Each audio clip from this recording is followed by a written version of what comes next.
오늘 출애굽기 강의 7번째입니다. 하나님이 주신 말씀 출애굽기 31장 13절에서 17절까지 말씀입니다. 출애굽기 31장 13절에서 17절 제가 봉독해 올리겠습니다.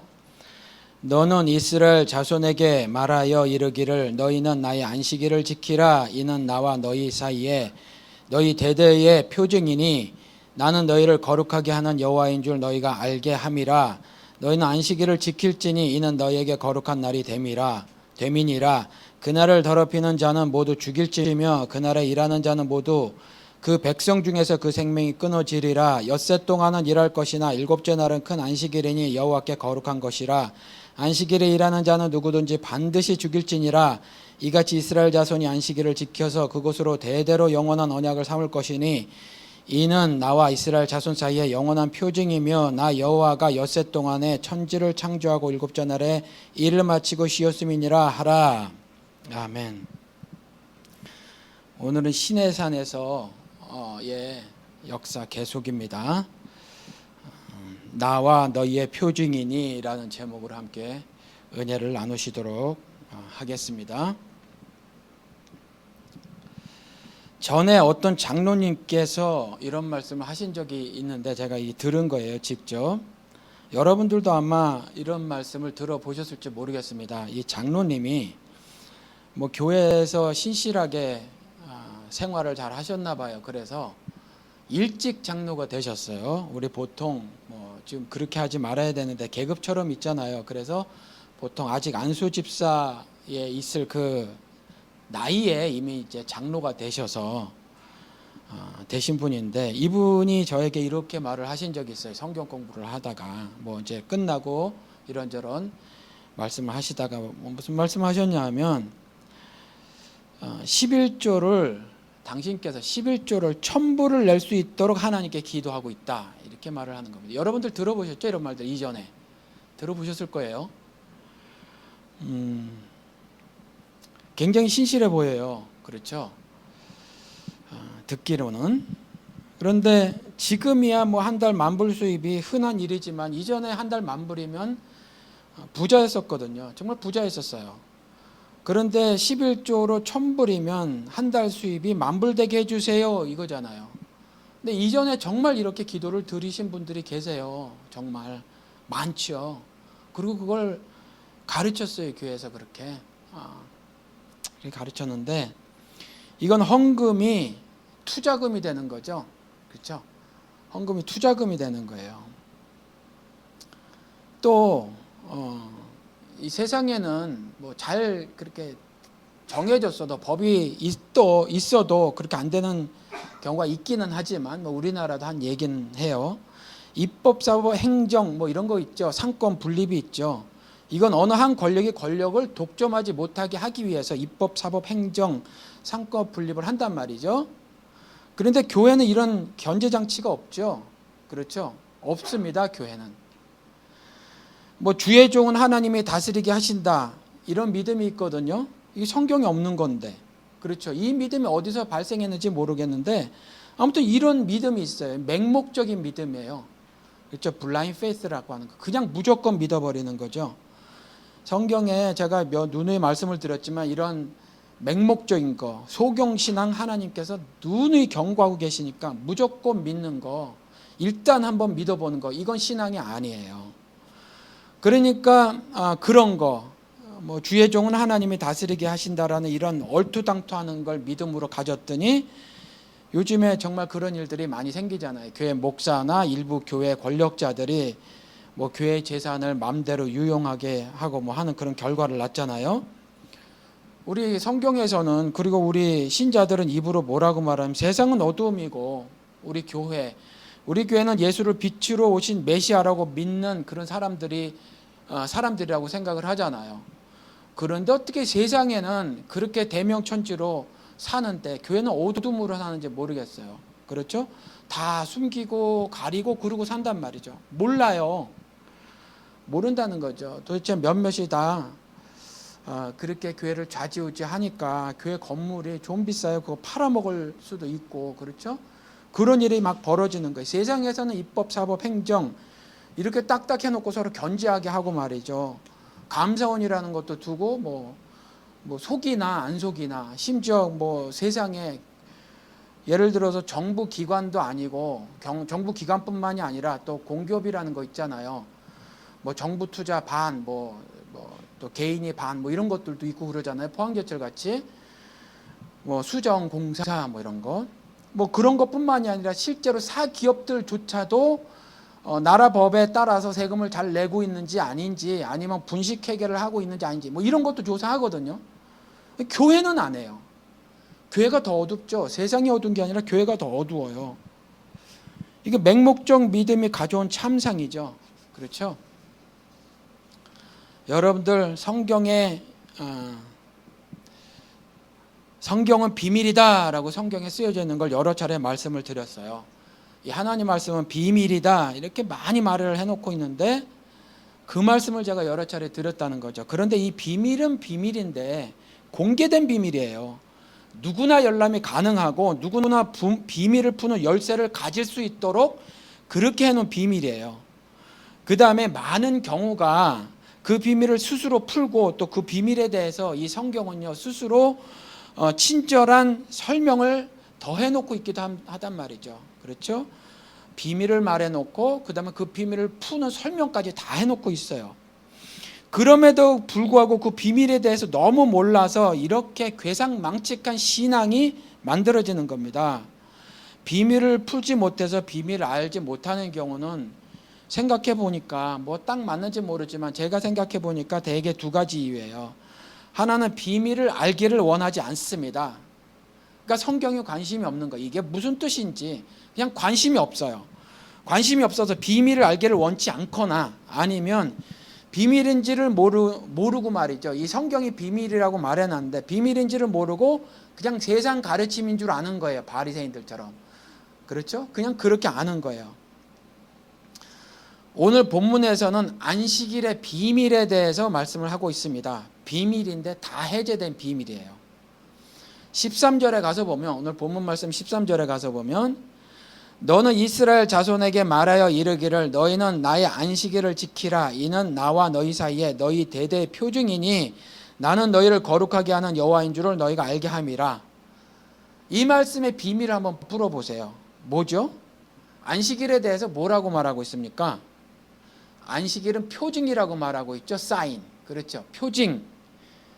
표징이라고 이미 이렇게 설명을 해놓고 있어요. 그리고 또 하나 이 표징이라고 말한 거니까 안식일, 그러니까 안식일이라는 그 날 자체는 의미가 없고 그 표징, 즉 사인이 담고 있는 어떤 의미가 있다 그 말이잖아요. 그 의미가 뭐겠어요? 너희 대대의 표징이니 하면서 그 위에 나는 너희를 거룩하게 하는 여호와인 줄을 너희가 알게 하기 위해서 안식일을 제정하신 거예요. 그렇죠? 이게 내용이에요. 그러니까 비밀은 비밀인데 아예 다 답까지 제공해 놓은 거죠. 공개된 비밀이라니까요. 비밀을 풀 수 있는 열쇠까지 다 주고 계신 거예요. 그리고 누구나 다 열람이 가능한 비밀이다라는 말입니다. 표징에는 조금 전에 말씀드린 것처럼 담고 있는 의미가 있어요. 우리 표징 몇 개 있죠? 사인, 무지개 있었어요. 무지개. 그 다음에 할례도 있었죠. 그렇죠? 그래서 창세기 9장 13절 또 17장 11절에 가서 보면 그것들이 있어요. 9장에 가서 보면 내가 내 무지개를 구름 속에 두었나니 이것이 나와 세상의 언약의 증거니라. 이 증거가 표징이란 말이에요. 사인. 그렇죠? 이 무지개 표징이 있었어요. 무지개 사인. 그 다음에 17장에 가서 보면 너희는 포피를 베어라 할례를 말하는 거죠. 이것이 나와 너희 사이의 언약의 표징이니라. 할례도 의미가 있다는 거예요. 그것 자체가 아니라. 그렇죠? 언약의 표징이니라 사인이니라 이렇게 말을 해놓고 있어요. 그런데 무지개는요 물로 심판하지 않겠다 그 말이잖아요. 그러니까 이전에는 죄가 관영해서 하나님의 아들들이 사람의 딸들과 마구 결혼하는 그런 범죄를 저지르니까 그래서 홍수로 다 쓸어버리시는 그 심판을 하셨는데 이후로는 그와 같은 범죄를 보더라도 징계는 하더라도 이와 같이 심판은 내리지 않겠다라는 거죠. 마지막 때까지. 그 말이잖아요. 이 무지개 약속이. 그렇죠. 그러니까 오래 참음으로 자비를 베풀겠다. 이 무지개가 말하고 있는 내용은 하나님의 자비, 은혜, 오래 참으심 이거예요. 그렇죠? 이게 내용이에요. 표징은 무지개지만. 그리고 할례는 뭐죠? 하나님의 은혜, 하나님의 은혜의 택함에 대한 믿음이에요. 그러니까 하나님의 은혜기도 하고 그 은혜를 우리가 믿음으로 받아들이는 거, 그게 이제 할례거든요. 그래서 할례를 행하라, 이것이 너의 표징이 될 것이라. 그까짓 거 포피 베는 게 뭐가 의미예요? 이게 아니라 그 말도 안 되는 걸 그냥 믿고 따르는 거죠. 그것으로 하나님의 명령이라 믿고 따르는 거예요. 그래서 믿음의 순종, 그걸 담고 있다라는 거죠. 제가 에덴 동산에서 그 동산 중앙에 있는 나무가 의미 없다고 말씀드린 거랑 똑같죠. 그게 나무일 필요가 없어요. 뭐 장미꽃이라도 되고 뭐 아무거나 돼요. 문제는 뭐냐면 그거 따먹지 마라라는 계명, 그리고 따먹은 불순종, 그게 의미라는 거지. 동산 중앙에 무슨 실과가 달린 나무냐 아니냐 그게 상관이 없다라는 거죠. 꽃나무라도 상관이 없어요. 꽃을 꺾지 마라. 그러면 꽃을 안 꺾지 말아야 하는 거죠. 그게 중요한 것처럼요. 그 뭐 포피를 베는 행위 자체가 의미가 있는 게 아니에요. 그거 그냥 표징이라는 거죠. 근데 무지개는 무지개 자체가 구원이나 하나님의 자비가 아님을 누구나 알 수 있어서 그런지 더 이상 자세하게 설명을 해놓고 있지 않은데, 할례는 말이에요. 오해가 많은가 봐요. 그래서 성경에서는 좀 자세히 설명을 하고 있습니다. 우리 신명기 보면 신명기 10장 16절 뭐 또 30장 이런 데 가서 보면 있습니다. 신명기 10장에 가서 보면 6절 16절에 그러므로 너희는 마음의 할례를 행하고 다시는 목을 곧게 하지 말라. 또 이 30장 6절에 내 하나님 여호와께서 내 마음과 내 자손의 마음에 할례를 베푸사 너희 마음을 다하며 뜻을 다하여 내 하나님 여호와를 사랑하게 하사 너로 생명을 얻게 하실 것이며, 또 신약에 이르러서도 자세하게 설명하죠. 로마서 2장 28절 29절에 표면적 육신의 할례가 아니라 할례는 마음에 할지니, 그러니까 구약이나 신약 통틀어서 할례 이건 그냥 표징에 불과하다라는 거죠. 실제로는 마음의 할례를 해라라는 거예요. 뭐 때문에? 신명기 30장 6절 내용 때문에 뜻을 다하고 마음을 다하고 목숨을 다하고 해서 하나님을 사랑해라라는 거죠. 그게 마음의 할례예요. 하나님을 믿는 믿음 안에서 살아라라는 거예요. 그게 할례라는 거죠. 그게 마음의 할례를 행하는 거예요. 그러니까 그 육신의 할례는 그냥 표징에 불과하다라는 겁니다. 그래서 그거 뭣도 모르니까 사람들이 의미를 모르니까 이 할례에 대해서는 구약이고 신약이고 이렇게 자세하게 많이 써주셨다는 거죠. 우리도 말이에요. 현재도 그런 것 같아요.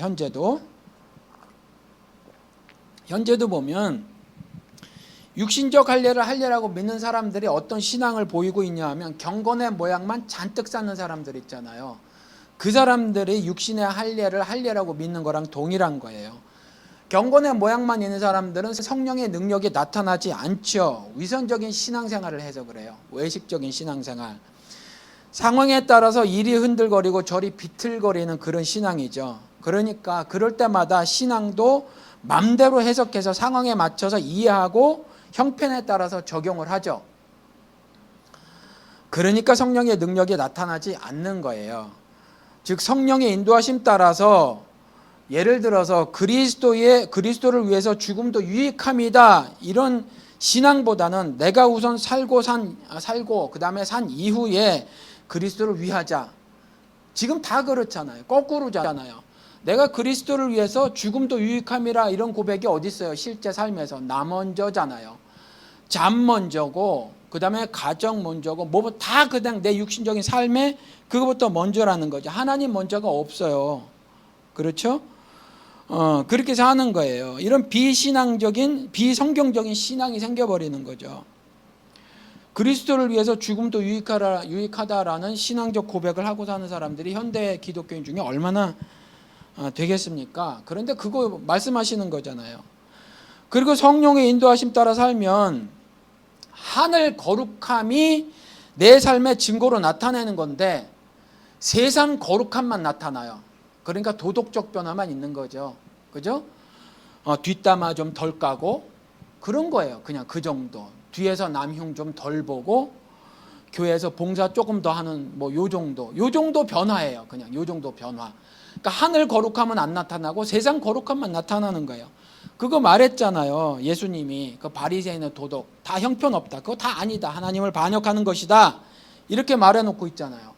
하늘 거룩함과 우리가 지금 추구하는 거룩함의 공통점은 있지만 하나 본질이 다른 건 뭐냐면 세상 거룩함은요 인간적인 인간의 윤리를 드러내요. 내가 드러나는 거예요. 사람이 드러나는 거죠. 좀 더 근사한 사람으로 변해가는 거고, 하늘 거룩함은요 그러한 것들을 통해서 하나님이 드러나죠. 그게 달라요. 그게.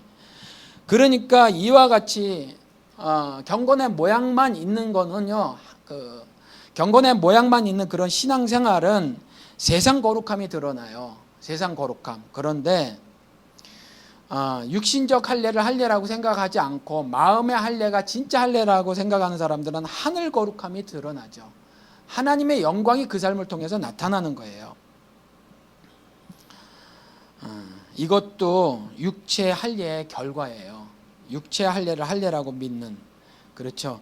무지개나 할례처럼 안식일도 표징이에요. 이것도 그냥 표징입니다. 표징이니까 그 날이 뭐 토요일이니 일요일이니 뭐 이렇게 따지고 두는 건 성경에서 안식일을 우리들에게 주고 계명으로 주고 또 표징의 의미를 담아 놓으시고 하늘 가르침을 가르쳐 주실 때 그걸 전혀 깨닫지 못해서 뭐 토요일이 어쩌고 뭐 일요일이 어쩌고 그거 따지는 거예요. 그 날에 담겨져 있는 의미를 알아야 하는데. 그렇죠. 조금 전에 우리 성경에서 직접 말씀하신 대로 그 표징이 담고 있는 내용은 뭐였어요? 나 여호와인 줄 알게 하시는 거예요. 한평생 살아가면서 안식일 계명을 지키는 거죠. 안식일을 지키면서 하나님이 나를 애굽이라는 세상에서 건져내신 여호와 하나님이신 것을 알게 하시기 위해서 안식일 계명을 주신 거예요. 16절에 한번 가서 보실래요? 16절 본문 말씀 16절. 이같이 이스라엘 자손이 안식일을 지켜서 그것으로 대대로 영원한 언약을 삼을 것이니, 이 대대로 영원한 언약을 삼으라라는 거죠. 어떻게? 그 안식일을 지켜서. 왜 지켜요? 나를 애굽에서 구원해내신 구원자 하나님이심을 알게 하시기 위한 거거든요. 그것 때문에. 그렇죠. 오늘 본문 말씀 이전에는 하나님이 이스라엘에게 성막을 지을 것을 명령하시죠. 그래서 지난주에 출애굽기 25장 8절 9절을 공부했는데 9절에 이렇게 말씀을 하고 계시죠. 무릇 내가 네게 보이는 모양대로 장막을 짓고 기구들도 그 모양을 따라 지을지니라. 성막을 지으라는 거예요. 그리고 기구들도 내가 말하는 모양대로 지어라 라고 말을 하죠. 그래서 기구는 뭐 증거계, 또 증거계를 덮는 속죄소, 그 다음에 뭐 또 진설병을 놓아놓는 상, 등잔대, 그 다음 뭐 앞에는 뭐 이렇게 나무 널빤지 뭐 이렇게 세우고 뭐 이런 거 있잖아요. 뭐 이런 거, 또 휘장 뭐 이런 거, 성소와, 이건 기구는 아니지만 하여튼 뭐 성소와 지성소를 이렇게 갈고 있었던 그 휘장 뭐 이런 거, 그다음에 성막을 짓게 하신단 말이죠. 장막이나 회막이나 증거막이나 성소라는 말이 다 같은 말이에요. 성막이랑.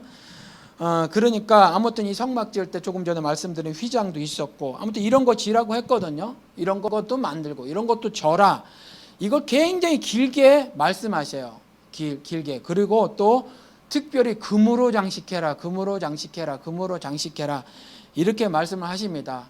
소중한 거로 하라는 거예요. 소중한 거로. 그러니까 지난 주에 성소를 지어라 나를 위하여, 이거는 믿음을 건축하라 하나님을 위하여라고 말씀을 드렸죠. 그러니까 여러분들 신앙을 소중하게 여겨야 해요. 가장 최선의 행함을 여러분들이 보이셔야 한다는 거죠. 하나님께. 그러니까 하나님이 두 번째가 돼서는 안 돼요. 두 번째가 돼서는 안 되고 하나님이 첫 번째가 되셔야 해요. 그것이 금으로 여러 가지 기구들을 짓는 것과 동일한 겁니다. 그런 거예요. 그러니까 이 모든 것들을 짓게 하신 이유가 뭐냐 하면, 이걸 길게 써놓으시고 짓게 하신 이유가 뭐냐 하면 오늘 본문 말씀을 주셨잖아요. 그 이후의 말씀인데, 안식일을 지켜서 그것으로 대대로 영원한 언약을 삼게 하시기 위해서 이전에 이렇게 성막을 짓게 하고 기구들을 만들게 하신 거예요. 그 앞에 기사를 그렇게 써놓으신 겁니다.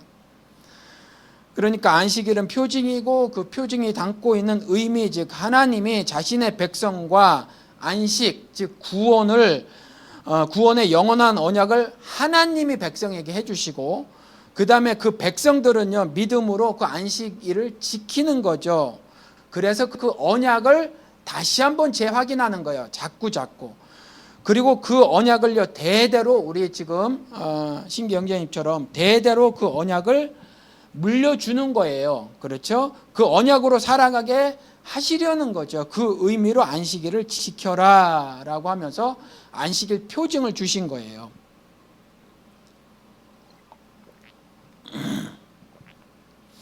여러분들, 성경 전체가 비밀이라고 했으니까 그 비밀을 잘 깨달아야 하는데, 특별히 이와 같이 표징이라고 한 것들을 더 잘 깨달으셔야 하는 건 뭐냐 하면, 헷갈릴 수가 있어요. 이와 같이 육체의 할례로 알아버린다니까요. 지금처럼 진짜 그 어떤 날을 특별하게 생각해요. 분명히 성경에도 로마서 14장에 날은 동일하다고 했는데 날 자체가 거룩한 줄 알고, 아직도 빌딩 자체가 거룩한 줄 알아서, 이전엔 정말 여기를 무슨 성소라고 해서 맨발 벗고, 제가 말씀 전하는데 맨발 벗고 올라가거나 그랬잖아요. 진짜로. 그렇죠? 성경을 전혀 모르는 거예요. 전혀. 그 표징의 의미를 모르는 거죠. 잘 알아야 하는데, 예를 들어서 비유를 들어서 제가 말씀을 드리면, 여러분들 가끔 하이웨이를 가다 보면 인터스테이트처럼 이렇게 로마 그 방패처럼 생긴 거 있잖아요. 그거 말고 다른 하얗게 된 간판이 있잖아요. 그거는 이렇게 마을을 지나지 않습니까? 타운을. 그런데 타운 지나기 전에는 55마일이나 65마일로 지나간단 말이죠. 그런데 이제 마을이 다가오게 되면 65마일로 가다가도 55마일로 줄이게 하고, 그 다음에 reduce speed 이렇게 하면서 조금씩 줄여요. 마을 오면은 신호등이 생기니까 이제 서야 되잖아요. 그런데 속도를 줄이지 않고 계속 55마일, 65마일로 가면 어떻게 되죠? 큰일 나는 거예요. 그러니까 거기 사인이 있단 말이에요. 사인. 그 사인대로 살아야 해요. 사인대로. 그 표징이 담고 있는 건 뭐죠? 그렇게 지켜야지 안전하단다. 그렇게 살아야 그 질서가 지켜진단다라는 거잖아요. 그 말이잖아요. 그렇죠? 파란 불에 가라, 빨간 불에 서라라는 거죠. 빨간 색깔이 담고 있는 의미가 있고, 그린 색깔이 담고 있는 의미가 있다는 거죠. 그렇죠? 그린 색깔은 그린 자체는 아무것도 아니에요. 그건 그냥 표징이지, 담고 있는 건 가세요. 빨간 거 색이 담고 있는 건 서세요라는 거죠. 성경에서 말하는 사인도 마찬가지예요. 만약에 계속 가면 사고 나면 내가 다치고요, 나만 다치는 게 아니라 남도 다쳐요. 그리고 잘못하면 죽습니다. 나도 죽고 남도 죽어요. 성경도 마찬가지예요. 해석을 잘못하면 나도 죽고요, 남도 죽여요. 나도 죽고 남도 다 죽습니다. 그게 문제예요. 지금 얼마나 그래요. 근데 이스라엘은요, 이 안식일의 표징을 잘 알지 못했습니다. 잘 알지 못했어요. 마태복음 12장 가서 보면 예수와 바리새인 간의 안식일 논쟁이 벌어지죠. 여러분 잘 아시는 거예요. 그런데 오늘 본문 말씀에도 보면 14절 15절 가서 보면 그렇잖아요. 본문 말씀 14절 15절 가서 보면 안식일에 아무 일도 하지 말라는 거잖아요. 그렇죠? 안식일에 아무 일도 하지 말고 일을 하는 자는 죽일지니라 그랬잖아요. 죽일지니라. 아무 일도 하지 말고 일하는 자는 죽일지니라. 그랬더니 유대인이 예수께 나와서 예수를 고발하는 거죠. 그렇죠? 예수의 제자들을 고발하는 거죠. 사실은 예수의 제자들을 고발하면서 예수를 고발하는 거예요. 안식일을 표징이라고 이해하지 못한 그 사람들이요, 그렇게 하는 거죠. 배가 고파서 제자들이 밀밭에 들어가서 곡식 좀 따 먹었거나 아니면 주워 먹었다고 안식일에 하지 못할 일을 했다고 그렇게 고발을 하는 거예요. 그렇죠? 말은 하진 않았지만 죽을 죄를 지은 거 아닙니까? 라고 예수께 따지는 거죠. 하나님의 심판을 면하지 못할 범죄를 저질렀다, 그 말입니다. 이렇게 해석을 하니까 그렇게 살아버리는 거예요. 그렇죠? 경건의 모양만 잔뜩 있는 거죠. 하나님은 모르는 거예요. 그러니까 그들이 전부 이제 심판받는 겁니다. 그날에 내가 밝히 말하니 나는 너를 모른다, 그렇게 된다라는 거죠. 그렇죠? 그러니까 잘못하면 큰일 나요. 그렇게 잘못 이해하면 자신도 큰일 나지만, 그렇게 말하는 사람 말을 듣고 잘못 이해하면, 그대로 받아들이면 큰일 나요. 그렇게 전한 사람 남도 죽이고요. 그런단 말이죠. 또 누가복음 10장에 가서 보면 율법사가 예수를 시험해서요 질문을 하는 장면이 나오는데, 질문이 영생에 관한 질문이에요. 영생은 구원이잖아요. 구원에 관한 질문인데 이렇게 말을 하죠. 내가 무엇을 하여야 영생을 얻으리까, 구원을 얻으리까, 이렇게 말을 하니까 예수님이 율법에 뭐라고 쓰여 있더냐라고 묻죠. 그러니까 율법사가 대답을 해요. 율법사니까 하나님의 이 율법을 좀 많이 알고 있겠어요. 그러니까 다 꿰고 있는 거죠. 마음을 다하고 목숨을 다하고 힘을 다하고 뜻을 다하여 주 너의 하나님을 사랑하고 또한 네 이웃을 내 자신같이 사랑하라 하였나이다. 그런데 하나님을 사랑하는 것이 무슨 뜻인지 몰라요. 사실은 어떻게 하나님을 사랑하는 건지 사실은 모릅니다. 그래서 성막 안에 모여서 제사 드리기만 하거나 아니면 하늘 거룩함을 드러내고 하나님의 영광을 나타내야 하는데 자기 삶을 통해서 세상의 거룩함만 잔뜩 드러냈던 거죠. 이 율법자나 바리새인들이. 그러니까 그걸 설명하기 위해서 예수님이 뭐라고 말씀하셨냐 하니까, 그러면 그걸 행해, 이렇게 말씀하신 거죠. 그래, 네가 잘 알고 있다. 그것을 행하라. 그러면 살리라. 이렇게 말씀하시죠.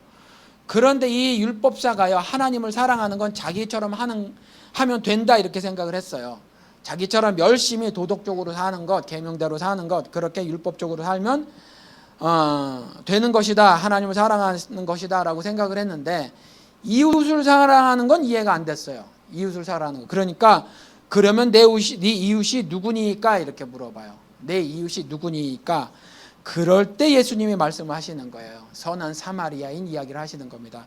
어떤 사람이 예루살렘에서 여리고로 내려가다가 강도를 만났는데 강도를 당해서 죽을 만큼 얻어맞고 피를 질질 흘리고 있더라. 이랬을 때 제사장이 그 옆을 지나가게 됐는데 그냥 피하여 지나가고, 레위인도 그곳을 지나가게 됐는데 또 피하여 지나가더라. 그런데 어떤 사마리아인, 너희들이 말하는 짐승으로 취급하는 그 사마리아인이 여행하던 중 그 옆을 지나가게 되는데, 그 사마리아인은 그를 보고 불쌍히 여겨 가까이 가서 기름과 포도주를 그 상처에 붓고 싸매고 자기 짐승에 태워 주막으로 데리고 가서 돌봐 주었더라. 그러면 네 생각에는 이 세 사람 중에 누가 강도 만난 자 이웃이 되겠느냐? 그랬을 때 이르되 이 사람이 자비를 베푼 자니이다. 그러니까 예수님이 너도 이와 같이 하라 하시니라. 우리 현대 기독교인이 뭘 못하죠? 이거 못하잖아요. 이거 못해요. 그냥 교회에 와서 빌딩 안에서 하나님의 인자만 잔뜩 선포하고 실제 삶은 하나도 이거 안 살잖아요. 그렇죠? 사마리아인보다 못한 거예요. 예수 안 믿는 자들, 말하는 짐승처럼 생각한 사람들, 세상의 어두움의 권세에 사로잡혀 산다고 하는 사람들도 행정, 사법, 입법 구별해서 서로 감시해가며 이와 같이 악랄한 짓을 못하게 하는데, 교회에서는요 세상보다 더 어둡게 살더라라는 거죠. 그렇죠? 더 어둡게 살고 그 다음에 본체 만체하고 그러고 산다는 거예요. 본체 만체. 오히려 지금 얼마나 많은 사람들이 도무지 희망을 못 가져 88만 원 세대라고 그러고 사는데, 기독교인들이 이렇게 매몰차게 등을 돌릴 수 있어요? 그렇죠? 아주 집단적으로 등을 돌리고 있잖아요. 싹 등을 돌리고 있다니까요, 한국 기독교계가. 이게 뭐예요? 예수님 말씀에 어긋나게 사는 거죠. 다쳐서 피를 질질 흘리고 있는데 우리는 레위인이 돼서 그 옆을 지나가고 있어요. 그냥 지나가는 거죠. 만인 제사장이라고 여러분들이 다 제사장이잖아요. 그런데 피를 질질 흘리고 있는 사람들을 보고 우린 그냥 다 지나치는 거죠. 그럼 너희는 하나님을 사랑하는 것도 아니고 이웃을 사랑하는 것도 아니고, 그러므로 너희는 영생을 얻지 못하는 자다 라는 심판의 말씀이요, 이 사마리아인의 비유가 바로 그 말씀이에요. 이 율법자에게 그 말씀을 하고 계시는 거란 말이죠.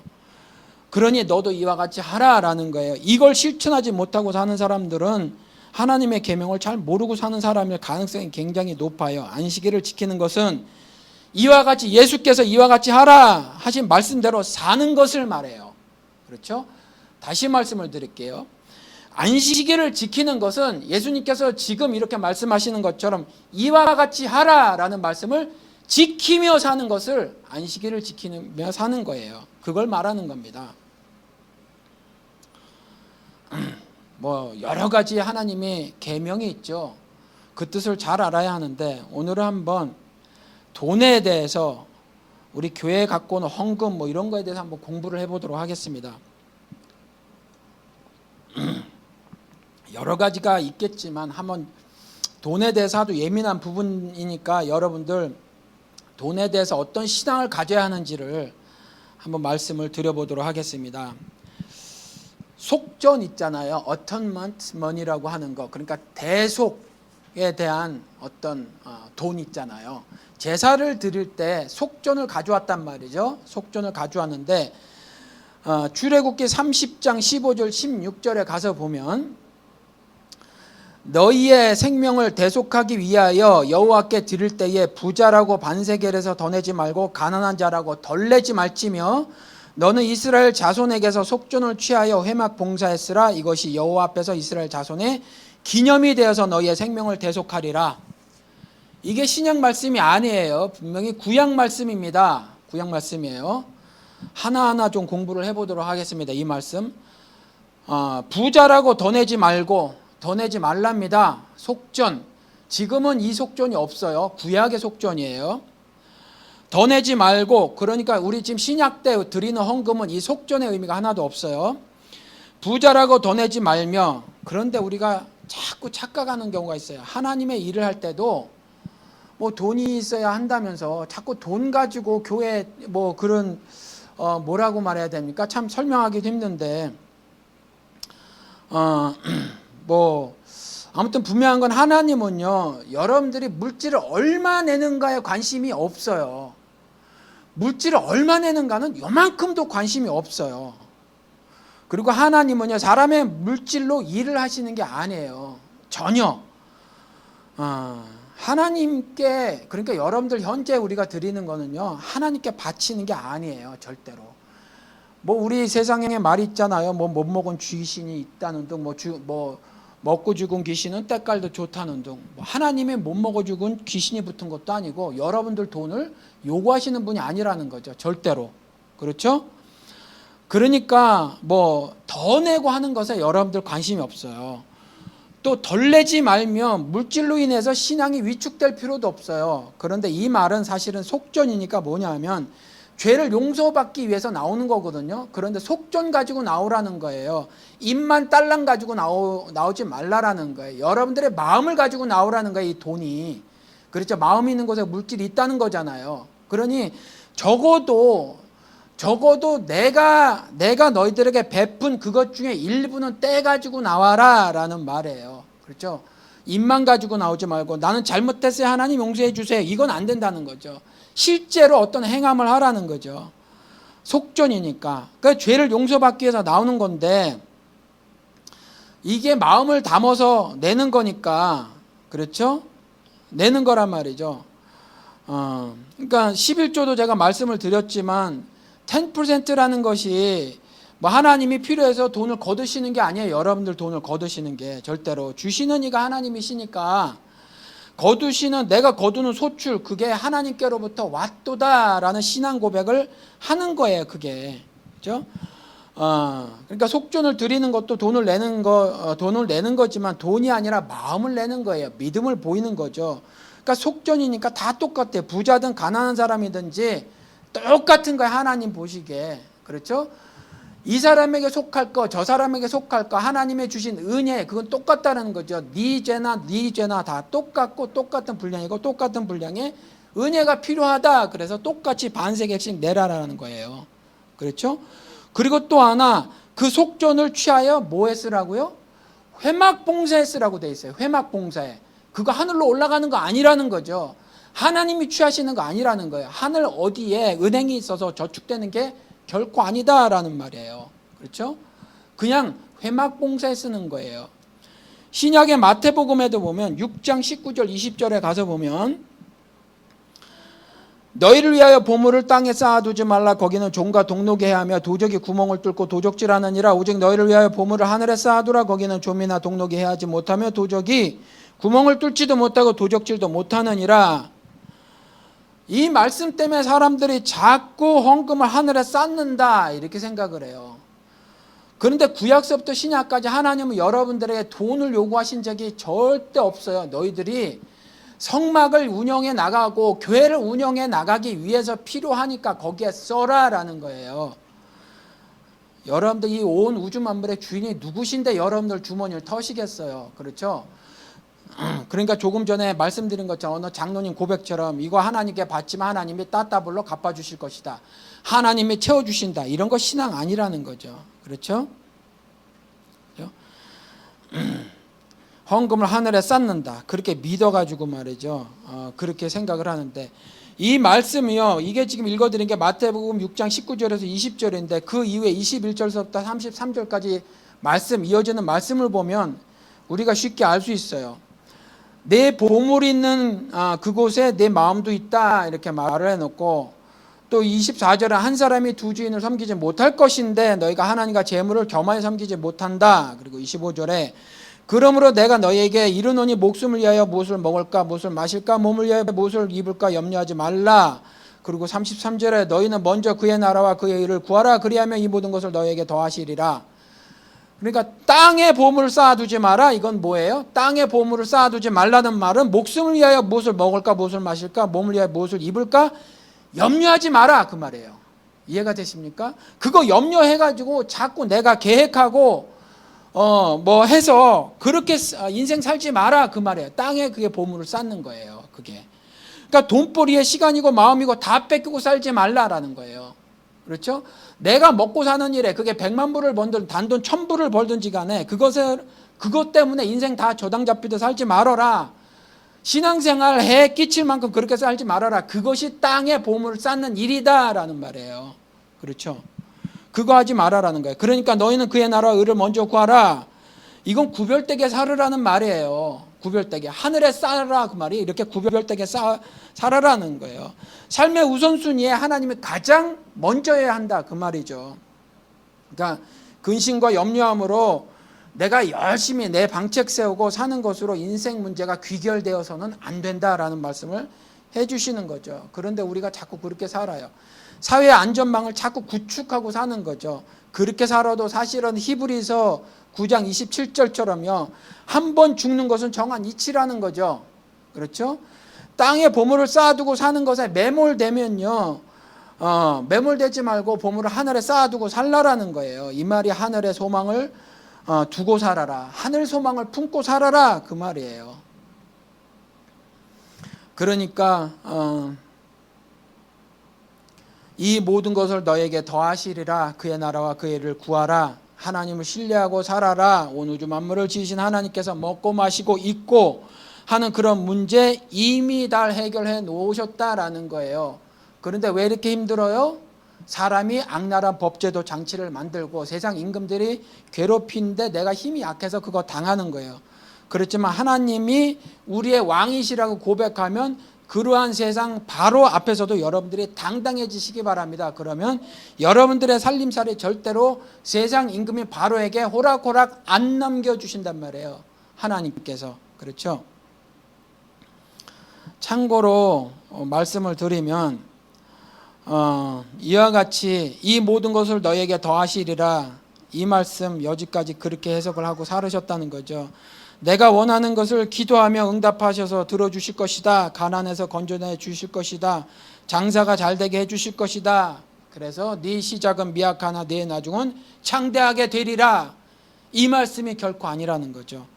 여러분 내 시작은 미약하나 내 나중은 창대하리라. 이 말씀 욥기에 나오는 마귀가 한 말인 거 알고 계시죠? 그렇죠? 8장에 하나님이 분명히 욥보로 뭐라 그러셨죠? 의롭다고 하셨어요. 하나님은 의롭다고 하신 그 욥에게 빌다시 뭐라 그래요? 아니다, 넌 죄인이다라는 거죠. 네가 당하는 이 고통은 네 죄 때문에 당하는 벌이야, 하나님의 심판이야 이렇게 말하죠. 그러면서 인간적인 위로를 하는 말이 이 말이에요. 지금 네가 형편없어. 형편없지만 네 나중은 창대하게 될 것이다 라고 말하는 거죠. 인간적인 위로인데 이게 무슨 뭐예요? 마귀가 하는 말이에요. 그렇죠? 빌닷의 입을 통해서 이와 같이 인간적인 위로를 하는데 실제로 우리도 그런 위로를 하고 산단 말이에요. 교회를 다니면서도. 그렇죠? 하늘의 비밀을 깨닫지 못하는 거죠. 하나님 말씀을 이해하지 못해서 그래요. 그러니까 그것이 마귀가 시키는 짓이라도 깨닫지 못하고 나는 그냥 마귀가 시키는 대로 사는 거죠.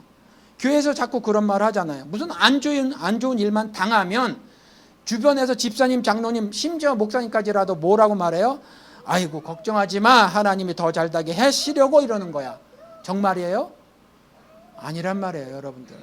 이런 인간적인 위로가 잘못됐다라는 겁니다. 그렇죠? 지금은 이렇지만 네 나중은 창대하게 될 거야. 40일 철회에 들어가. 순 거짓말이에요. 빌닷이, 마귀가 빌닷이라는 인물을 고용해서 하는 거짓말이란 말이에요. 이와 같이 인간적인 거. 그렇죠? 분명히 아니죠. 욥은 의롭다 했으면 의로워요. 우리 보러 의롭다고 하셨으면 하나님이 의롭다고 하셨으면 우리는 의로워요. 그렇죠? 세상이 너는 죄인이야 그래도 하나님이 우리 보러 의롭다고 하셨으면 의롭단 말이죠. 그리고 우리가 당하는 그것들 정금으로 나오게 하기 위한 연단이라는 걸 우리가 아시기 바랍니다. 죄에 대한 벌을 받는 게 아니에요. 그리고 나중에 그러니 이거 지금 액자 만들어 파는 사람 있잖아요. 그 옆에 꼭 자기 혼지 이름을 붙여놓던데 이거 대박 났잖아요. 그렇죠? 누가 가게만 열면 그거 사가지고 가서 그 가게에다 걸어놔 주잖아요. 이거 뭔지도 모르고 온 기독교계가 마귀의 노름에 속임수에 그 전부 놀아나는 거예요. 이게. 그렇죠? 그리하면 이 모든 것을 더하시리라. 이거는요 하나님이 우리들의 삶의 주관자이시다 이 말이에요. 한 끼 먹는 거 다 하나님의 은혜다라는 말이에요. 자신의 백성들이 충만하고 풍성하게 살도록 이미 다 계획해 놓으시고 설계해 놓으셨다 그 말이에요. 그렇죠? 그 말입니다. 다른 말이 아니에요. 그러니까 보물 또 재물, 보물이나 재물이라는 게 먹을 것 마실 거라는 거죠. 그러니까 이런 것들에 신앙을 잃고 살지 말으라는 거예요. 이 말이 바로 보물을 땅에 쌓아두고 살지 말라라는 거예요. 그렇죠? 이 말이 뭐 저축도 하지 말고 살라는 말씀도 아니고 뭐 대책 없이 인생 살으란 말도 아닙니다. 헌금이 하늘나라에 계신 하늘나라에 공수되어서 그곳 은행에 적립되니까 헌금 열심히 해라 그 말씀 아니라는 말씀이죠. 그렇죠? 우리 지금까지 그렇게 알고 있었단 말이죠. 투자처럼. 그래서 그렇게 하면 하나님이 다 채워주실 거야. 사기란 말이에요. 사기. 영적 사기. 그렇죠? 먹을 것과 입을 것이라는 소중히 여기는 그 육신의 보물들 때문에 하나님을 섬기지 못한다면 그건 잘못이다라는 말씀을 하고 계시는 거예요. 속전, 구약의 이 속전은 즉 죄를 고백하고 하나님께로부터 용서를 받기 위해서 제사를 드리러 나올 때에 맨입으로 나오지 말아라 라는 것 때문에 하나님이 정해주신 법인데 가난한 자든 부자든 상관없이 똑같이 내라라는 거죠. 용서 똑같은 죄를 졌다는 거예요. 그래서 반세겔로 정해지고 그 다음에 그거는 걷어서 하늘나라로 가는 것이 아니니까 회막봉사에 쓰라는 거예요. 그러니까 신약에 와서도 고린도전서 16장 1절 2절에 가서 보면 성도를 위하는 연보에 관하여는 내가 갈라디아 교회들에게 명한 것 같이 너희도 그렇게 하라. 이렇게 하라는 거죠. 어떻게 해요? 매주 첫날에 이때부터 이제 일주일에 한 번씩 헌금 내는 게 법으로 정해지는 거예요. 교회법으로. 매주 첫날에 너희 각 사람이 수입에 따라 모아두어서 수입에 따라 내는 거예요. 그렇죠? 수입에 따라 딱 10%가 없어요. 수입에 따라 적당히 내시는 겁니다. 모아두어서 내가 갈 때 연보를 하지 않게 하라. 그러니까 특별히 뭐 연보하실 일이 없는 거예요. 그냥 매주 하는 주정 헌금으로 끝이에요. 성경에는 이것 말고 다른 연보가 없어요. 그러니까 다른 연보, 뭐 생일 감사 헌금, 뭐 이런 생일 감사 연보 이런 거 없어요. 그러니까 그런 거 하지 마시자고요. 그냥 매주 정해놓고 수입에 따라 하시면 되는 겁니다. 그런데 어떻게 하셔야 하냐면 이게 사실 구약의 10% 말하는 것보다 더 하나님이 우리에게 어찌 보면 신앙 없으면 어렵게 하시는 말씀인데 고린도후서 8장 2절에 환난이 많은 시련 가운데서 그들의 넘치는 기쁨과 극심한 가난이 그들의 풍성한 연보를 넘치도록 하게 하였느니라. 환난 중에 처하고 극심한 가난이 임했는데도 풍성한 연보를 하더라라는 거예요. 풍성한 연보를. 부담되시죠? 부담되신단 말이에요. 부담되시는데 여러분 해결책을 알려드릴게요. 하나님이 직접 말씀하신 거. 과부의 2렙돈 말씀하셨어요. 렙돈이 얼마나 적은 돈인 줄 아십니까 여러분? 렙돈이 제가 정확하게는 몰라요. 그런데 어떻게 말씀을 드려요? 데나리온이 하루벌이잖아요. 데나리온이 하루벌인데 이 데나리온의 몇 분의 1인지 잊어먹었는데 굉장히 적은 돈이에요. 아주 조금이에요. 아주 조금. 요거 내는 거예요. 이것을 칭찬하셨다는 거예요. 이걸 풍성하다고 하신 거예요. 그러면 풍성한 의미는 뭐죠? 마음이에요. 믿음이에요. 신앙이지 액수가 아니에요. 이해가 되시죠? 그겁니다. 그러니까 고린도 후서에 환난 가운데도 시련 가운데도 극심한 가난 가운데도 넘치는 기쁨으로 풍성한 연보라는 건 과부의 두렙돈이라는 겁니다. 그걸 여러분들이 아셨으면 좋겠어요.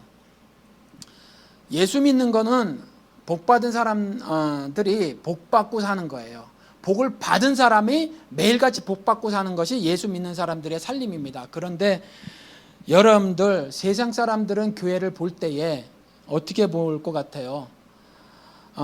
교회 다니는 사람들이 행복할 거라고 보세요? 교회 다니는 사람들을 바라볼 때 교회 바깥에 있는 사람들은 그렇게 안 봅니다. 이번에 소망교회 목사님께서 교회 개혁에 대해서 한 말씀 하셨대요. 그 신학자시기도 하시고 큰 교회 목사님이시기도 하니까 제가 그분이 말씀하신 걸 전부 그 인터넷을 통해서 한번 읽어봤어요. 설교를 하신 건데 정말 잘하세요. 설교를 얼마나 그렇게 잘하시는지 몰라요. 정말 군더더기에도 하나 없이 많이 지식도 많이 있어서 그런지 적절한 비유와 정말 한번 인터넷에 들어가서 보시기 바랍니다. 많이 여기저기 떠 있으니까 한번 보세요. 정말 훌륭한 설교예요. 정말 훌륭한 설교지만 그 말씀하시고 욕을 바가지로 얻어먹습니다. 왜 그러세요? 진정성이 결여돼서 그래요. 진정성이. 말은 너무너무 훌륭하고 이 성경을 너무너무 잘 전했는데 그분은요, 자기 교회에서 수많은 악행들을 저지르는 것에 철저히 침묵을 했단 말이죠. 그렇죠? 오히려 악을 동조하고 막 그랬단 말이에요. 그리고 끝에 가서 구체적인 안을 앞에 말은 원론적인 말은 너무너무 훌륭했는데 구체적인 안을 내어놓은 게 우리 장로요 6년 하고 1년 그냥 쉬고 또 6년 그냥 하는 거로 합시다. 이 정도를 내놔버렸어요. 그러면 장로가 쉬운 정도 돼서 된다고 치면 14년 더 64세까지인데 그거 해먹을 때라고 해먹자는 거죠. 조금 줄이는 거죠.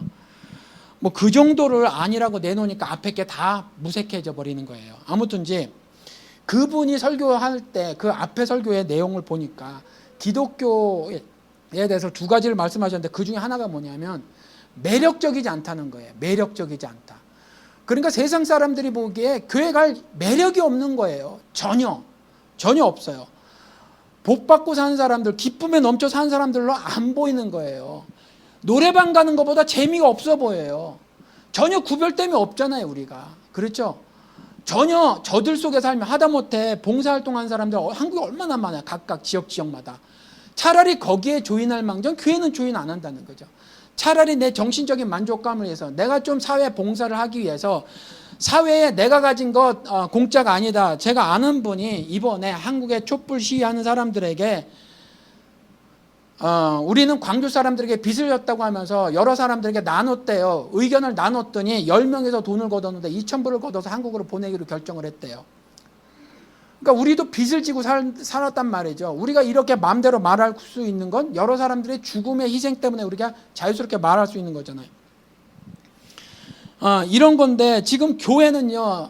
그러니까 세상 사람들은 나는 빚을 지고 있어요 라고 하면서 내가 지금 이렇게 살 수 있는 건 내가 잘나서가 아니라고 생각하는 사람들이 사회 봉사를 하겠다고 하면서 다른 데 가지 교회 안 와요. 그렇죠? 다른 데 가요. 다른 데 가지 교회 안 온단 말이죠. 왜 그래요? 교회가 매력이 없어서 그래요. 그분 잘 지적하신 것 같아요. 저의 사촌 동서 형님께서 그렇게 말씀하신 적이 있어요. 보아스 앞에 나아간 그 룻이 그 어트랙하려고 그러니까 그 뭐라 그랬죠? 유혹하려고 나간 거 아니냐? 그렇게 성경 공부 시간에 얘기를 했다는 거예요. 그래서 막 저거 했다는데 저는요. 그것도 어느 정도 일리가 있다고 생각을 하는 거예요. 그렇죠? 보아스가 상징하는 게 예수란 말이죠. 예수님께 마음에 들려고 애를 쓰는 거예요. 그렇죠? 보아스가 상징하는 거는 그리스도거든요. 그리스도께 마음에 들려고 애를 쓰는 거예요. 그게 삶이잖아요. 그리스도께 마음에 들려고 애를 쓰면 여러분들이 세상에 매력적으로 보여요. 구별된 게 나타난다니까요. 그래서 세상에서 밥이나 퍼주는 거, 창녀촌에 가가지고 밥퍼 있잖아요. 그 밥이나 퍼주는 거, 거기에 사람들이 조인해가지고 돈 많이 퍼주고 그랬단 말이죠. 그런데 우리는 다르잖아요. 얼마든지 그러한 교회 조인하게 할 수 있는데 우리는 철저히 무관심하니까 사람이 죽어나가도 우리는 모른 척하고 세상의 소외계층, 사회 그 약자들 소외계층이 그렇게 핍박을 당하고 박해를 당하고 심지어 죽어나가도 우리는 모른 척하니까 이제 세상 사람들이 기독교를 보기에 한심해 보이는 거죠. 정신적인 매력도 없어요. 커뮤니티 센터로도 매력이 없어요. 왜요? 세상이 더 재밌거든요. 재미도 없는데 정신적인 매력도 없다는 거예요. 이게 교회라는 거예요. 그런데 진짜 예수 믿고 복 받고 살면요, 그 복이 기쁨으로 매일같이 나타나야 하나님의 하늘 거룩함이, 하나님의 영광이 매일같이 드러나니까 그게 매력적으로 보일 텐데 안 보이는 거죠. 안식일 계명, 안식일이 사인이에요. 내용은 뭐냐면 하나님을 알으라는 거죠. 하나님이 세상으로부터 이렇게 너희들을 구원해낸 여호와로라, 이걸 평생 알고 살기를 원하는 거예요. 그리고 자식 대대 이르러서도 그걸 가르치며 살아라 하기 위해서 안식일 계명을 주신 거예요. 그러면 이 계명을 예수님께서 그럼 이렇게 해라, 그렇게 살아라, 율법을 잘 알고 있구나, 그렇게 살아라, 내 이웃을 위해서 살아라, 진짜 이웃이 누구냐, 이 선한 사마리아인이 아니었더냐, 그렇게 살아라, 이렇게 사는 것이 안식일을 거룩히 지키는 거예요. 지키면서 사는 거예요. 그러면 세상이 이제 교회를 매력적으로 생각한다니까요. 그래야 교회가 교회 같죠. 그래야 교회가 구별되죠. 그런 것들을 통해서 우리 삶이 기쁘죠. 예수 안 믿는 사람도 그저 밥이나 퍼줘도 기뻐서 그 일을 하고 있는데 하나님을 아는 우리들이 왜 그걸 못하냔 말이에요. 그렇잖아요. 없어서 못하나요? 그렇지 않은 거거든요. 그러니 제가 성경에 있는 말씀, 누누이 말씀드리는 것이 뭐냐 하면, 헌금을 했더니 하나님이 채워주시는 거가 복이 아니라 헌금을 할 수 있는 게 복이에요. 속전을 낼 수 있는 게 복이에요. 그래서 회막에서 그걸 성전 봉사로 회막에서 쓸 수 있는 거, 회막 봉사로 쓸 수 있는 게 복이에요. 그렇죠? 하나님의 사명을 받은 게 복이에요. 하나님의 사명을 받아 일을 했더니 내 삶에 내 자식이 이렇게 잘 되고 내 삶이 이렇게 편해지더라, 나아지더라, 발전되지더라가 아니라 설사 내가 죽더라도, 죽음에 이르더라도 하나님의 사명을 이루는데 내가 최선을 다해서 이 땅에서 살면 그게 복이라는 거죠. 그것 자체가 복이라는 거예요. 그것이 하늘나라가 내게 임하는 거예요. 땅이 하늘 되는 복이죠. 하늘 뜻이 우리 주기도문에 있잖아요. 그렇죠? 뜻이 하늘에서 이룬 것처럼 땅에서도 이루어지다. 땅에서 이루어지는 게 뭐예요? 사막을 옥토로 바꿔놓겠다는 말입니까? 젖과 꿀이 흐르는 땅이 뭐예요? 그놈의 사막이 젖과 꿀이 흐른다는 게 뭐예요? 그 안에 있는 사람들을 하나님 백성 만들어 주겠다는 거잖아요. 그럼 뜻이 하늘에서 이룬 것 같이 땅에서도 이루어지다는 뭐냐 하면 여러분들을 하늘 사람 만들어 주겠다는 거예요. 땅인 여러분들을 하늘로 만들어 주시겠다는 거예요. 이걸 알면 세상에 이제 기독교가 매력적이라니까요. 이걸 알면 교회를 막 오고 싶어 한다니까요. 우리가 이렇게 살면 그렇게 돼요. 안식일 속에 담아놓은 계명, 그 뜻 여러분들이 잘 아시기 바랍니다. 그래서 하루 살아도 하나님이 주신 거예요. 10년을 살아도 하나님이 주신 거고 50년을 살아도 하나님이 주신 거예요. 50년 더 살아서 하나님께 감사합니다. 늘어진 인생 이 땅에서 더 산다고 하나님 감사합니다가 아니라 하루만, 앞으로 하루밖에 분량밖에는 이 세상에서 삶이 안 남아있더라도 그것이 하나님의 뜻이면 나는 하나님 감사합니다 하면서 오늘 하루 동안에 하늘나라 영광을 다 드러내시며 사시기 바랍니다. 그래, 그렇게 해라. 그러면 그렇게 해라. 그것이 선한 이웃이란다 라고 예수님께서 직접 그렇게 가르쳐 주셨으면 이제 그 비밀을 깨달아서 그렇게 사시기 바랍니다. 그렇게 사시는 것이 하나님 백성의 기쁨의 삶이라는 겁니다. 그렇게 살아야 우리가 살아가는 동안에도 환경이 어렵고 상황이 고통스럽더라도 이 고린도후서 8장 2절의 말씀대로 환난과 많은 시련과 또 극심한 가난 가운데서도 이와 같이 넘치는 기쁨으로 두렙돈이라는 신앙을 보일 수 있다라는 겁니다. 여러분들 이와 같이 안식일에 담아놓은, 안식일이라는 징표에 담아놓은 하늘 뜻을 잘 구별하셔서 또 구별하시고 그 말씀을 여러분들의 삶에서 잘 반영하실 수 있도록 하늘 믿음을 하나님께 보여드리시기 바랍니다. 그래서 하나님 영광 드러내시고 하늘의 거룩함 나타내시며 사시는 여러분들 되시기를 주님의 이름으로 축원을 드립니다.